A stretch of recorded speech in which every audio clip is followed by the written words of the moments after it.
아멘. 서로 인사하세요. 당신님들 때 곁에 있겠습니다.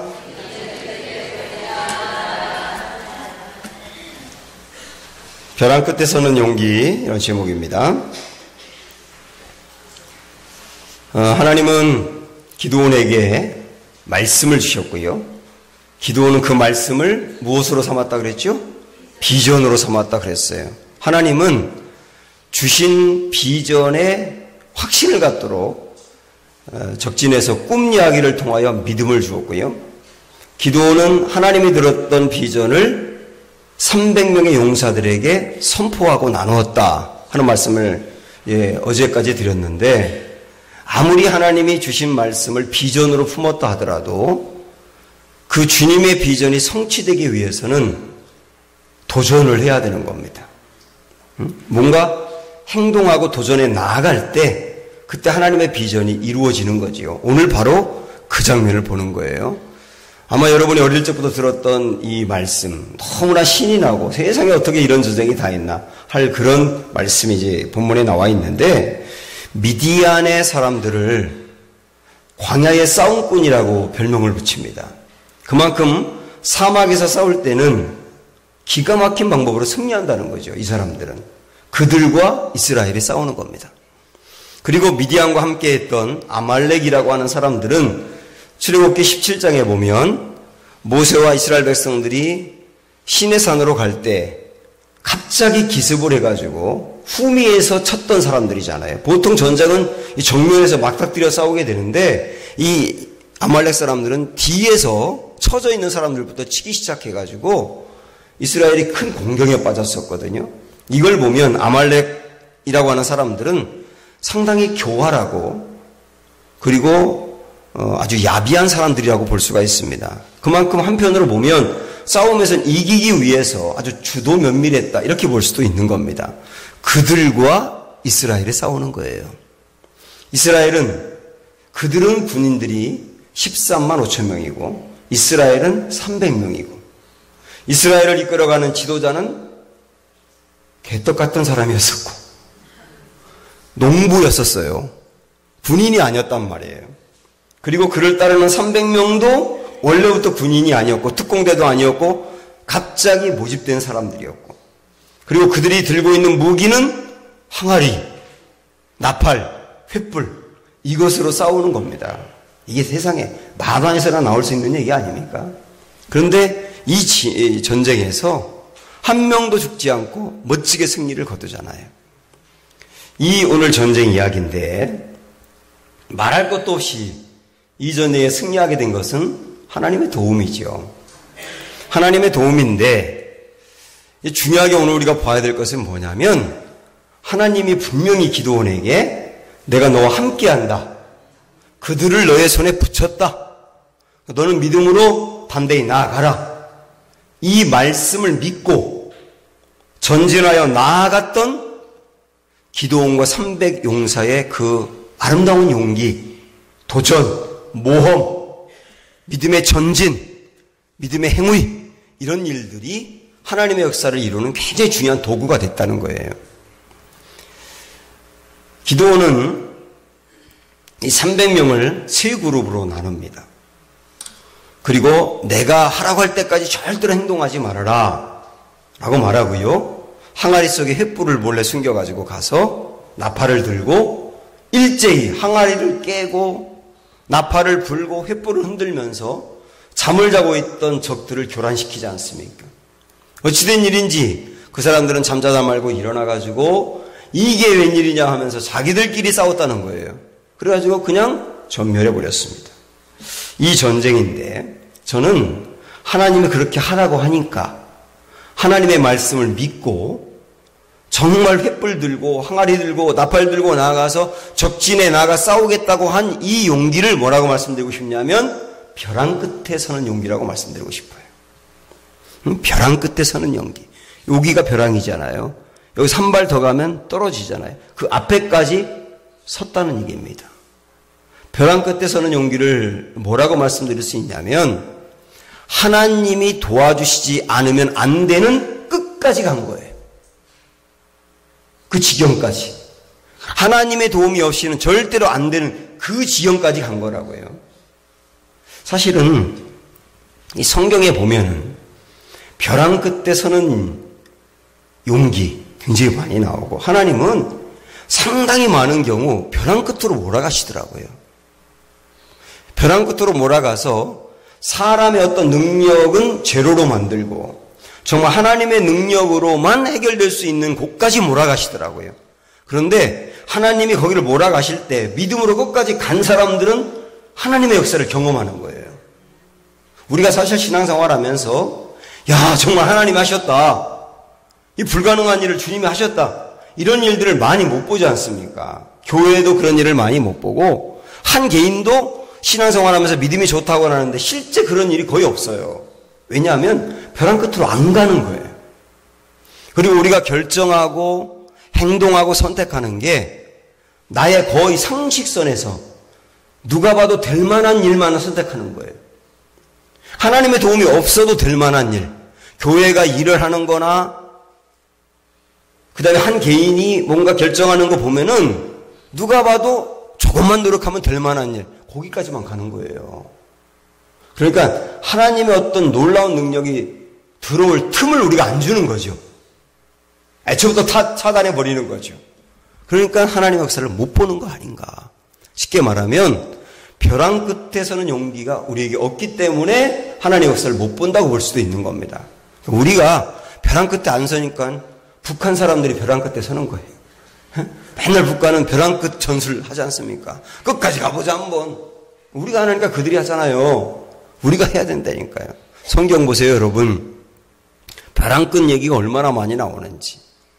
아브라함도 하나님이 너 고향 친척 버리고 떠라. 내가 너 인도할게.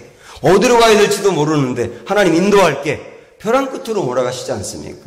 아브라함은 그 말씀 믿고 믿음으로 도전해 나갔을 때 하나님이 갈 곳을 정해요. 살 방법을 정해요. 글을 써요.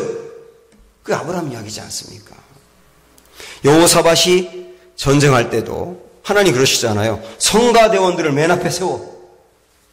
무슨 전쟁이 성가대가 맨 앞에 서냐고요. 근데 성가대가 맨 앞에 서가지고 하나님 감사하는 찬양하면서 전진해 나갈 때 하나님이 싸우시지 않습니까? 요단강이 갈라질 때는 어떻게 했습니까? 하나님이 요단강 물이 그대로 있어도 전진해 나아가라. 그러니까 제사장들이 맨 앞에서 법궤를 들고 강물은 그대로 있는데 강물 속으로 그냥 들어가는 겁니다. 갈라진 다음에 가라고 하는 걸 할 수 있잖아요. 홍해처럼. 근데 요단강은 갈라진 다음에 가라고 한 게 아니라 갈라질 것을 믿고 가라는 거예요. 그런데 제사장들의 첫 발이 물에 닿는 순간 착 갈라지잖아요. 이것도 벼랑 끝으로 몰아가시는 거예요. 무엇보다도 하나님이 벼랑 끝으로 몰아갔던 사람 중에 한 명이 누구냐면 엘리야라고 볼 수가 있어요.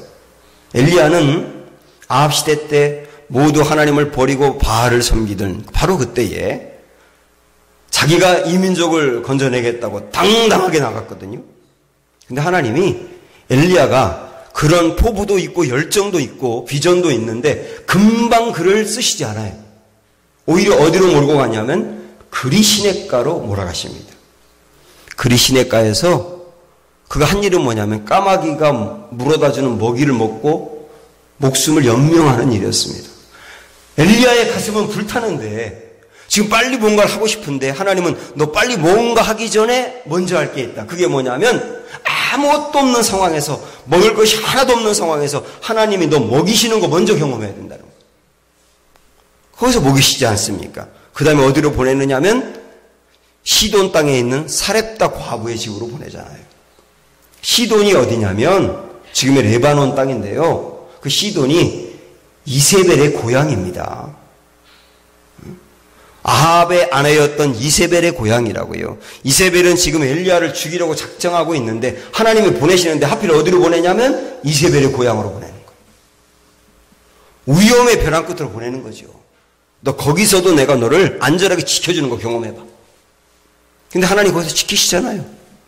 사렙다 과부의 집입니다. 부잣집으로 보낸 것도 아니고 쌀떡에 쌀이 말라버린 과부의 집에서 3년 6개월 동안 거기서도 먹이시는 걸 경험하는 거예요. 결국 하나님은 엘리야를 쓰시기 전에 먼저 경험시킨 게 뭐냐면 벼랑 끝을 경험시키는 거예요. 벼랑 끝, 위험의 벼랑 끝, 물질의 벼랑 끝. 그 벼랑 끝에서 하나님은 먹이시고 입히시고 안전하게 지키시고 책임져 주시는 은혜를 경험한 다음에 갈멜산으로 보내시는 거예요. 갈멜산도 벼랑 끝 아닙니까? 너 850명 앞에서 하나님이 살아계신 걸 증거해. 벼랑 끝까지 몰고 가셔서 결국 그 싸움에서 승리하게 하시지 않습니까? 하나님이 얼마나 우리를 쓰시려고 할 때 벼랑 끝으로 몰아가실 수 있다는 것을 볼 수 있는 대목이잖아요. 로렌 커닝햄이 이 벼랑 끝에서는 용기라고 하는 책을 썼는데 거기 보면 이런 얘기들을 하고 있습니다.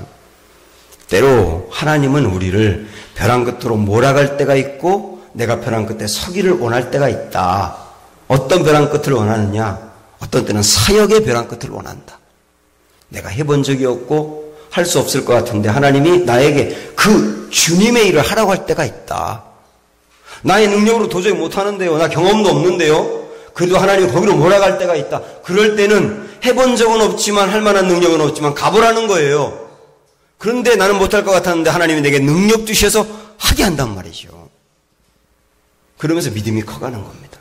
어떤 때는 주님이 좀 비슷한 말씀이긴 하지만 능력의 벼랑 끝으로 몰아갈 때가 있다. 내 경험이라든지 내 능력으로는 도저히 감당할 수 없는 일을 하라고 할 때가 있어요. 이게 교회 일만이 아닙니다. 우리 직장의 일이 될 수도 있어요. 그런데 주님이 너무나 강하게 나를 거기서 충동으로 몰아가실 때 그런데 와, 그 일이 되는 거예요. 어떤 때는 재정의 벼랑 끝으로 몰아갈 때가 있습니다. 내 재정으로 감당하기 어려운 상황인데 주님이 그 일을 하라고 할 때가 있습니다. 교회에도 그렇게 할 때가 있고요. 와, 그런데 재정이 모아지고 결국 그래가지고 그 일이 되는 걸 본단 말이죠. 어떤 때는 믿음의 벼랑 끝으로 모든 걸 내려놓게 하실 때가 있습니다. 제가 아주 좋아하는 그 순회 선교단이라고 하는 단체가 있는데 이분들은 정말 주님이 공급해 준다는 믿음 하나 붙들고 무소유로 사는 사람들이거든요. 근데 한 번은 대기업의 회장님이 장로님인데 그분이 이 순회 선교단에서 하는 복음학교라고 하는 이 학교에 들어왔다가 정말 큰 은혜를 받은 겁니다. 그래서 이분이 많은 은혜를 받아가지고 이 단체 그 선교사님에게 무엇을 제안했냐면 앞으로 순회 선교단에서 외국으로 사역을 나갈 때 들어갈 모든 비행기 표, 외국을 참 많이 가서 사역을 하거든요. 선교 가거나 그럴 때 쓰는 들어갈 모든 비행기 표, 그리고 이 순회 선교단에 함께 모여서 공동생활을 하는데 거기 아이들이 공부를 해야 되지 않습니까? 그 아이들이 대학을 마칠 때까지 모든 학비를 내가 다 대주겠다. 이렇게 제안을 한 겁니다. 어마어마하지 않습니까? 거기에 그 한 100가구 정도가 모여 살거든요. 근데 이 선교사님이 그 제안을 받았을 때 정말 마음이 혹하더랍니다. 야, 그러면 앞으로 외국에 나가서 사역하는 거, 우리 아이들 공부시키는 거 걱정 하나도 안 해도 되겠다. 얼마나 좋습니까? 근데 기도하는데 하나님이 그거 포기하라는 마음을 주시더라는 거예요. 왜냐하면 너 그 제안 받아들이면 앞으로 하나님 바라보지 않고 그 회장 바라본다. 회장이 먹여 살리고 회장이 애국 보내고 회장이 우리 아이들 공부시킨다고 생각해서 회장이 눈빛만 달라지면 너 마음에 스트레스 받을 거다. 안 주면 어떡하지? 이렇게 되는 거죠. 다 내려놓게 하시더라는 거예요. 근데 여러분 어떻게 그걸 내려놓습니까? 근데 다 내려놓고 회장님 좋지만 주님 원하는 게 아니네요. 그리고 딱 나아가는데 지금까지 돈이 없어 애국에 사역 못 나간 적이 없고 돈이 없어 아이들 공부 못 시킨 적이 없다는 거예요. 이 사람 저 사람이 후원을 하고 하나님이 도와주고 길을 열어서 결국은 가는 거예요. 이게 믿음의 벼랑 끝으로 몰아가시는 거예요. 사랑하는 여러분, 분명한 진리가 있어요. 한번 따라해 보시겠어요? 벼랑 끝에도 길이 있다. 벼랑 끝에도 길이 있습니다. 기드온의 300용사가 말도 안 되는 방법으로 전쟁에 나갔고 하나님이 도와주시지 않으면 안 되는 상황까지 몰아갔는데 거기서 하나님이 그 다음에 다 하시잖아요. 그 길입니다. 엘리야가 그리 시냇가로 가. 그러면 거기 갔는데 하나님 먹이시잖아요. 과부의 집으로 갔는데 먹이시잖아요. 갈멜산으로 가서 외쳤는데 하나님 하시잖아요. 벼랑 끝으로 갔을 때 결국 길이 있다는 거예요. 제가 좀 외람되지만 평생 마음에 간직한 좋은 간증이 하나 있어요. 제가 신학교 때, 여러분 저쪽에 그 고잔동이라고 아십니까? 논현동 그 옆에 고잔동. 거기에 제가 고장교회에서 신학생으로 3년 동안 있었습니다. 서울에서 이제 버스 타고 전철 타고 내려가지고 제물포에서 20번 갈아타가지고 가고, 그럼 딱 2시간 걸렸어요. 그래서 3년 사역을 했는데, 한 번은 토요일 날 저녁에 제 지갑을 딱 보니까 지갑 안에 딱 1,000원이 있어요. 저 굉장히 가난한 신학생 때였습니다. 1,000원, 그때 당시 1,000원으로 고잔동에서 기숙사까지 이제 차비를 할 수가 있거든요. 그런데 헌금이 없는 거예요. 그래서 고민에 빠진 겁니다. 이 1,000원 갖고 헌금을 해야 되나, 차비를 해야 되나. 굉장히 고민이 되더라고요. 그리고 고민하다가 제가 담대하게 헌금을 했습니다. 그러고서 밤새 걸어가야 되겠다.